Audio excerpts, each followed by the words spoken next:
ओम शांति। अपने मन और बुद्धि को एकदम साइलेंस में एकाग्र कर ले। सारे ध्यान को हर तरह की बातों से हटाकर संकल्प, स्मृति, अनुभवों से भी हटाकर किसी तरह का मनन चिंतन के संकल्पों को भी छोड़कर बस शांत हो जाए। बुद्धि को समेट ले, अनुभव करे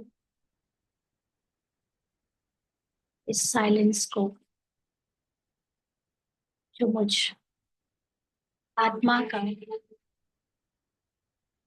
मूल धर्म है,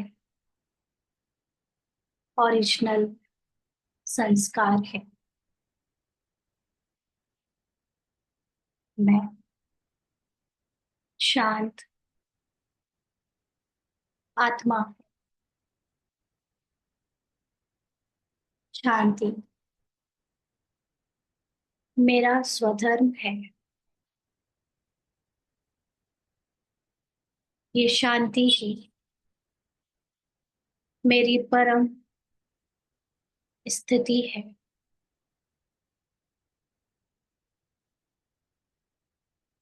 इस संसार के खेल में चल रही किसी भी तरह की बातें, घटनाएं, परिस्थिति, शरीर और मन के पदों में चल रही कोई भी हलचल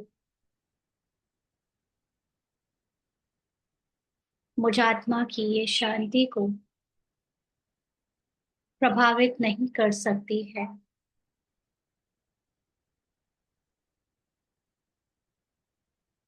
चाहे कितने बादल व्यर्थ चिंताओं के बारे में, व्यर्थ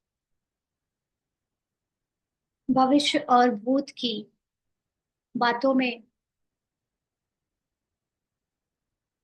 चलते रहे, व्यर्थ संकल्प चाहे कितनी भी स्पीड से आते और जाते रहे,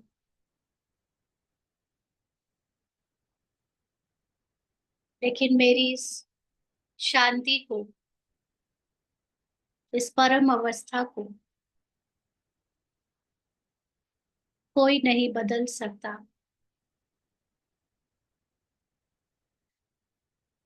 क्योंकि ये संकल्प, विकल्प, ये ड्रामा की हद के बाउंड्री के अंदर ही सीमित हो जाते हैं, समाप्त हो जाते हैं। और जहां ड्रामा की बाउंड्री समाप्त होती है,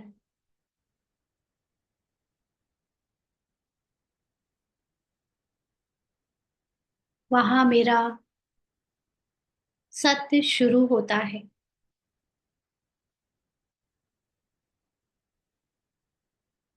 मैं अनादि, अविनाशी,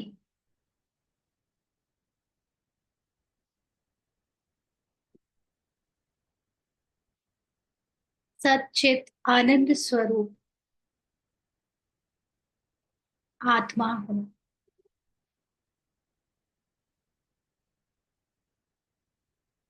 मुझ आत्मा के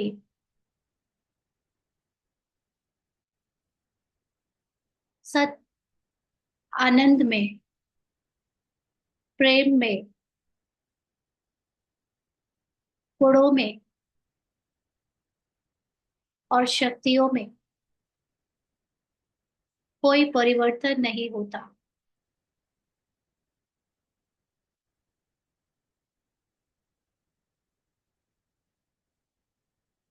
मैं जानती हूँ इस समय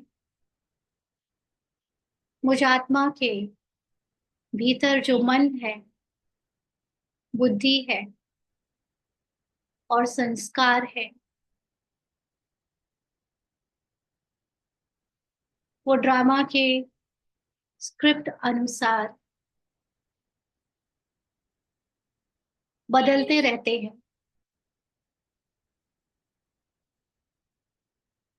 लेकिन वो सब विनाशी है, अल्पकाल के लिए है।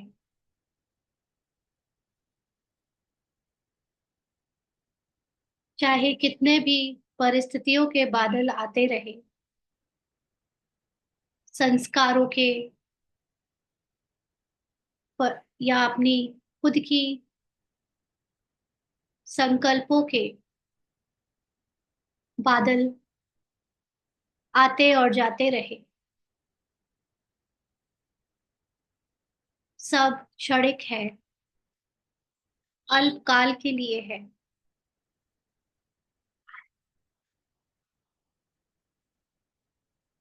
मुझ आत्मा का सत्य किसी भी परिस्थिति से हार नहीं सकता, बदल नहीं सकता। मेरा सुख और मेरा आनंद मिट नहीं सकता।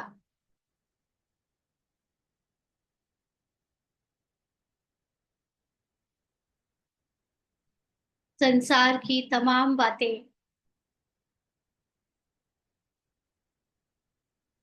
जिसमें मन अनेक इच्छाएं करता है, कामनाएं करता है,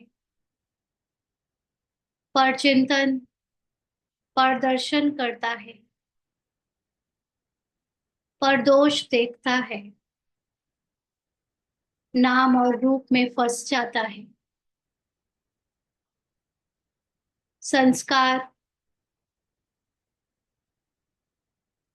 जो टकरा जाते हैं, बुद्धि जो मलिन हो जाती है, ये सब परिवर्तनशील है, असत्य है, माया की प्रॉपर्टी है।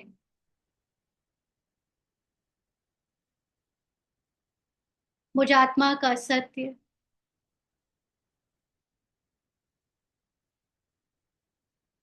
ना तो स्वभाव संस्कार टकराने से, ना बुद्धि के मलिन होने से और ना ही मन के संकल्प विकल्प और अलग अलग तरह के अनुभवों से बदलता है और ना कभी बदलेगा।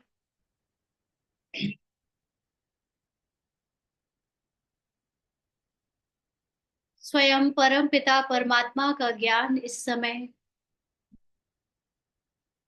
मेरे ज्ञान चक्षु को खोल रहा है।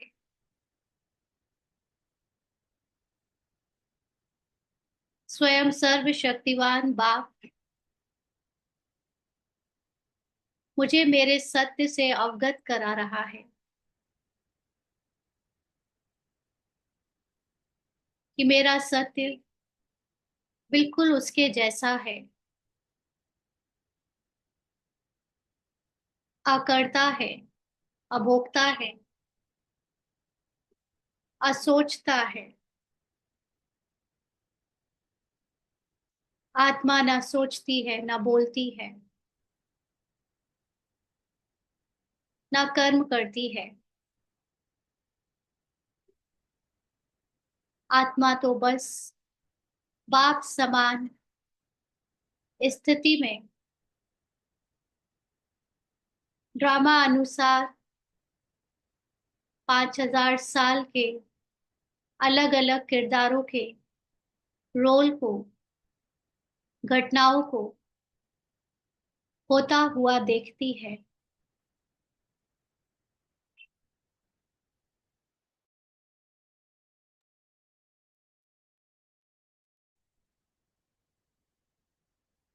जब हम खुद को मन, बुद्धि या संस्कार समझते हैं, ड्रामा का कोई विनाशी किरदार समझते हैं, तो परिस्थितियों के आने से उन्हें विघ्न रूप में देखते हैं। परिस्थितियों में उतार चढ़ाव या किसी भी तरह की दुख अशांति की घटना को मन से स्वीकार नहीं करते,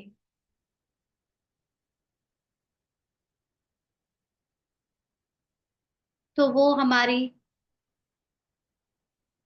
सत्यता को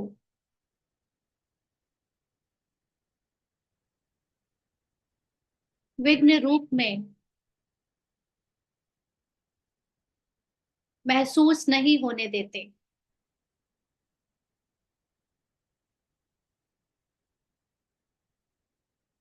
जिसने स्वयं के सत्य को जान लिया है, जिसने अपने सत्य को अनुभव कर लिया है, वो चाहे कितनी भी विपरीत परिस्थितियां आ जाए, ड्रामा में कितना भी डराने वाली घटना घट जाए, कितने भी टकराव हो जाए, वो आत्मा स्वयं के सत्य को सदा जानते हुए परिस्थितियों के या रोल के स्वभाव संस्कार के वश नहीं होगी,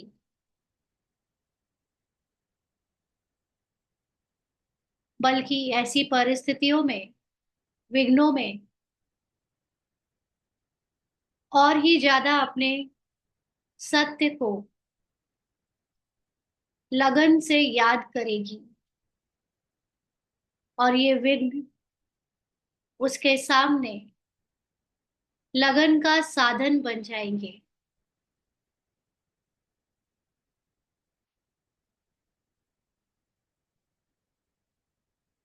जिसके साथ स्वयं सर्वशक्तिवान और उसका ज्ञान है,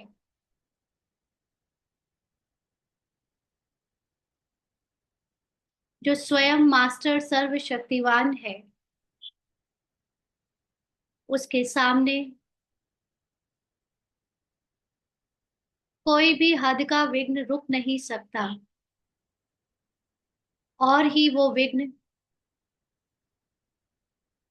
उसको उसके सत्य के करीब ले जाएगा।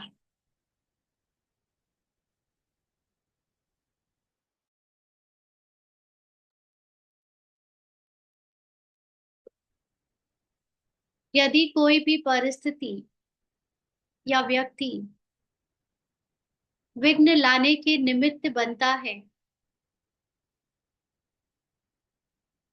तो अपने सत्य में टिकी हुई आत्मा उसके प्रति कभी घृणा दृष्टि या व्यर्थ संकल्पों की उत्पत्ति नहीं करेगी, बल्कि और ही उसके प्रति वाह वाह करेगी, जिससे वो ड्रामा से न्यारी होती जा रही है। क्योंकि ये विघ्न और व्यक्ति या परिस्थिति ही हमें ड्रामा से वैराग्य दिलाते हैं और हमारे सत्य के करीब ले जाते हैं। ऐसे विघ्नों के प्रति तो और भी वाह वाह निकलना चाहिए। अगर ये दृष्टि निरंतर बनी रहे, हर हाल में परिस्थिति और व्यक्ति को विघ्न रूप ना दे, अपनी उन्नति का साधन देखें, तो हमारी दृष्टि सदा के लिए श्रेष्ठ दृष्टि हो जाएगी, जिसमें कोई कैसा भी हो, हमारी दृष्टि सदा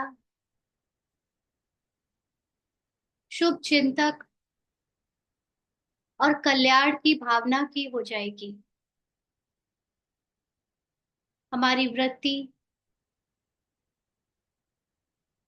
सदैव कल्याणकारी हो जाएगी। हर बात में कल्याण दिखाई देगा। कल्याणकारी बाप की हम कल्याणकारी संतानें हैं, इसलिए हमारा अकल्याण तो हो ही नहीं सकता।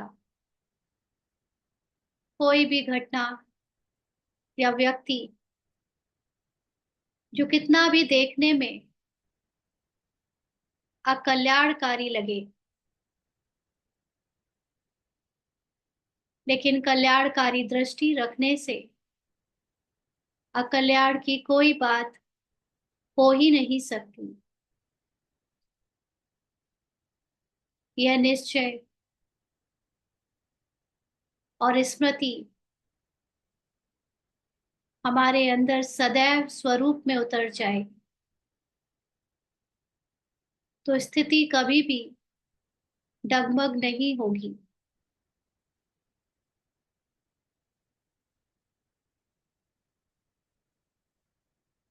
जिस तरह से कोई हरा या लाल चश्मा पहन लेता है, तो उसको सभी कुछ हरा और लाल ही दिखाई पड़ता है। वैसे बाबा ने जो हमें तीसरा नेत्र दिया है, उस तीसरे नेत्र पर कल्याणकारी का चश्मा लगा लेने से हर बात में कल्याण ही कल्याण दिखता है। फिर किसी भी परिस्थिति को, व्यक्ति को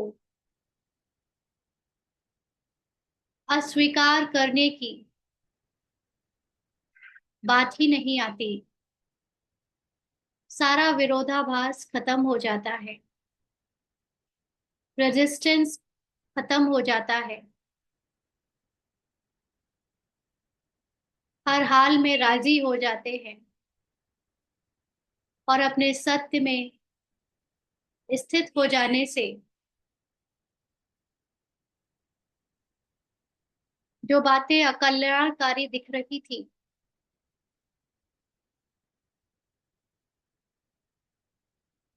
उनका कल्याण दिखने लगता है। पर्दे के पीछे उन बातों में जो कल्याण छुपा होता है, वो प्रत्यक्ष हो जाता है। जिन बातों को अज्ञानी लोग अकल्याण समझते हैं, हमारा उन बातों में भी कल्याण समाया हुआ है।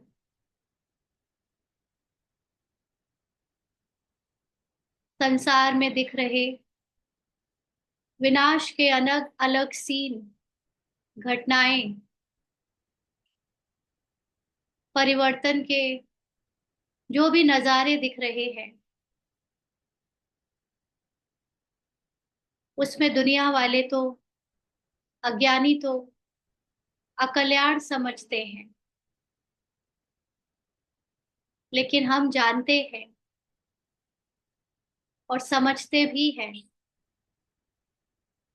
कि इससे ही हर आत्मा को सदा काल के लिए दुखों से और अशांति से गति और सद्गति मिलेगी। इसी से गति सद्गति के गेट खुलेंगे,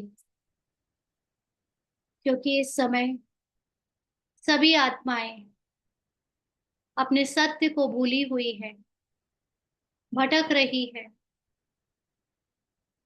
झूठे ड्रामा को सच मान बैठी है और उसमें निभा रहे अपने रोल को खुद के सत्य से अलग नहीं देख पा रही है, इसलिए तकलीफ में है, रावण की चंगुल में दुखी हैं। लेकिन जब परिवर्तन की वेला में सभी आत्माओं को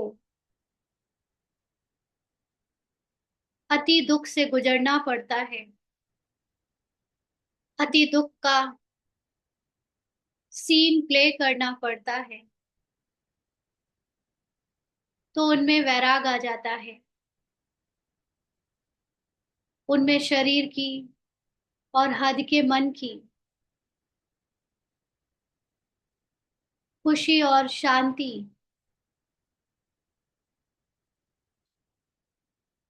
से परे की असीम शांति और खुशी का अनुभव खींचता है।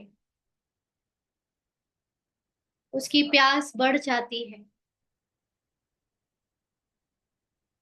और उनके अंदर सूक्ष्म रूप में परिवर्तन आना शुरू हो जाता है। सभी बातों में कल्याण भरा हुआ है। ऐसे निश्चय बुद्धि होकर जो चलता है, उसका कल्याण कभी हो ही नहीं सकता। वो सदा ही प्राप्ति स्वरूप रहता है, एक रस हो जाता है, किसी भी बात में रुकता नहीं, कमजोर नहीं होता। वो महावीर बन जाता है। ड्रामा और हद के सभी विघ्नों से, परिस्थितियों से, संकल्प, विकल्प, अनुभव, समस्याओं या संस्कारों से उपराम हो जाता है। अपने सत्य को पकड़कर सिर्फ सत्य में ही स्थित रहता है, विघ्नों के वश नहीं होता और ना ही कभी रुकता है।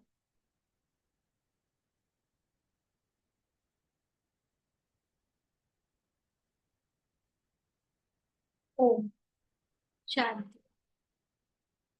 ओम शांति। ओम शांति।